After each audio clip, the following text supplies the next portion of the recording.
Et dans ces steps, ou ces points d'inspection, qu'est-ce que nous avons?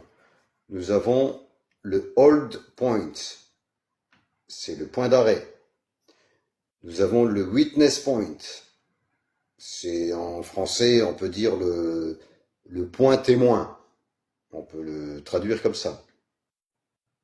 Ensuite, nous avons le review point, c'est le point de revue de documentation, revue des certificats matières en fonction des exigences, des normes, des codes de fabrication, des réglementations, des spécifications du client, spécifications générales et spécifications particulières, par exemple, en sachant que les spécifications particulières peuvent être plus exigeantes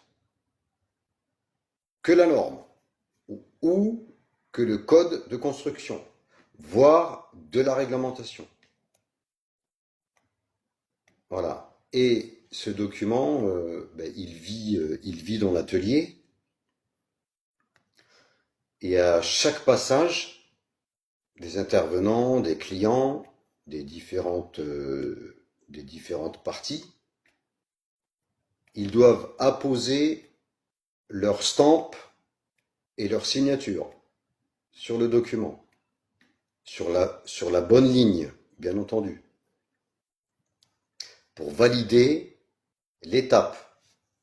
Je vous donne un exemple. Il y a une notification d'inspection qui a été envoyée pour un essai hydraulique. Il se trouve que sur l'inspection et test plan, pour la ligne essai hydraulique, il y a un hold point, un point d'arrêt. Eh bien, tant que les participants ou les parties prenantes de cette ligne essai ou épreuve hydraulique ne sont pas présents, la fabrication ne peut pas continuer. Elle s'arrête obligatoirement. Je répète, avec un hold point, un point d'arrêt. Si c'est un witness point, la présence du client ou de son représentant n'est pas obligatoire.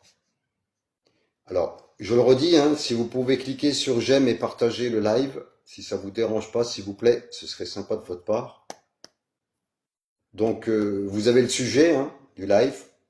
Donc, live boost pédagogique. Comment utiliser un ITP, inspection et test plan, en chaudronnerie. Alors, je regarde qui veut se connecter. Voilà.